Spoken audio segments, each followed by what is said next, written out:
నిఘాలోనే చాలా మటుకు plain clothes వాళ్ళు ఉన్నారు, వాళ్ళు అరౌండ్ రెసిడెన్స్ చాలామంది ఉన్నారు, ఈయన ఏం చేస్తున్నారు, ఏం తింటున్నాడు, ఏం చదువుకుంటున్నారు, ఇదంతా బ్రిటిష్ వాళ్ళకి తెలుసు అనమాట. ఇంక్లూడింగ్ వాళ్ళ మెనూ ఏముంది, ఆ రోజు కింద మెనూ ఏముందని. సో ఈ ప్లానింగ్ చాలా రోజులు నడుస్తుంది. ఆయన నెఫ్యూ శిశిర్తో నేను చెప్పాను చూడండి, శిశిర్ కుమార్ బోస్తో ప్లాన్ చేసుకొని చాలా మటుకు ఎట్లా ఇక్కడి నుంచి ఎస్కేప్ కావాలి. ఎందుకంటే ఎస్కేప్ అయినారనుకోండి, పట్టుకున్నారంటే అంతే సంగతి, మళ్ళీ తీసుకెళ్ళి మండలాలు వేసేస్తాను ఎక్కడైనా, ఆయన మళ్ళీ బయటికి రాకుండా చూసుకుంటారు. సో ఒక 2-3 సంవత్సరాల నుంచి నడుస్తుందని చెప్పి తర్వాత శిశిర్ బోస్ దీని గురించి మాట్లాడినప్పుడు చెప్పారన్నమాట.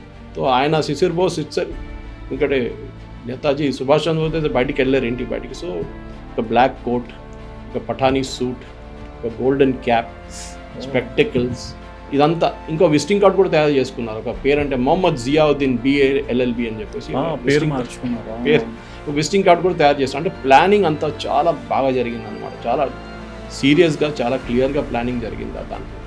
అక్కడి నుంచి మొదలవుతుంది ఈ కథ ఆఫ్ ఎస్కేప్ అనమాట. సుభాష్ చంద్రబోస్ ఎపిసోడ్ 2 మొదలవుతుంది, ఈ ఎస్కేప్ నుంచి మొదలవుతుంది అనమాట.